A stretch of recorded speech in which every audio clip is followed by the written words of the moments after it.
So before we jump into the pathophysiology of metabolic and cardiovascular side effects of ADT, I think it's important to sort of recapitulate some of the important things that Dr. Slovin has shared with us thus far, which are that about 40 to 50% of patients with prostate cancer will at some point in their therapy receive androgen deprivation therapy.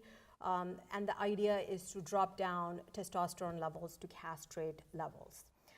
Despite the inconsistencies in the data, which again Dr. Slovin has pointed out very wonderfully, there is a clear signal that there is cardiovascular toxicity associated with these agents. That being said, GnRH antagonists might be preferable and might have lesser of that signal as compared to GnRH agonists. Last but not the least, we are going to first understand the protective role of androgens on the cardiovascular system before I jump into the metabolic and cardiovascular side effects.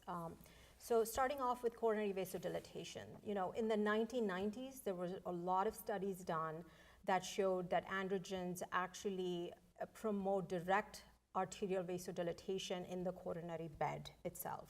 When you inject intracoronary testosterone, it induces coronary vasodilatation.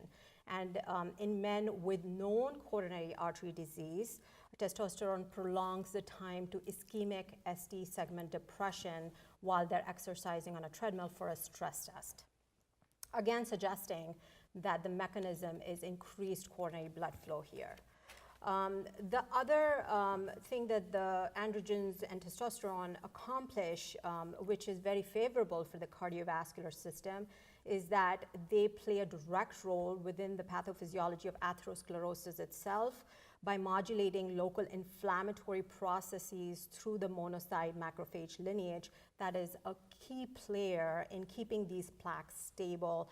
And when that is taken away, when the testosterone is taken away, then these plaques then become unstable, meaning they rupture and cause heart attacks. In addition, there is evidence that testosterone inhibits platelet aggregation, again, something that we don't want because that also promotes the perfect setup for a heart attack.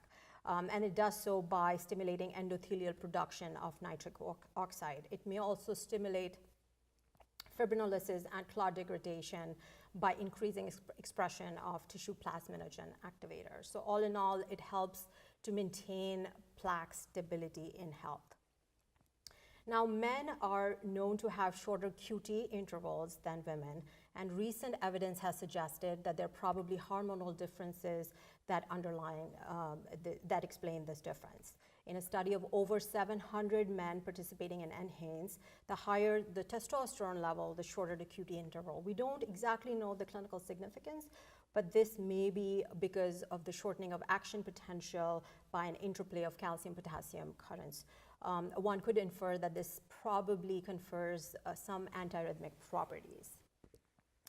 Last but not the least, testosterone affects body composition, and it does so in a very favorable fashion. It helps increase muscle mass and helps increase or promote insulin sensitivity. So both things that we like and we want. So these are the role of testosterone, the protective role of testosterone in the cardiovascular system.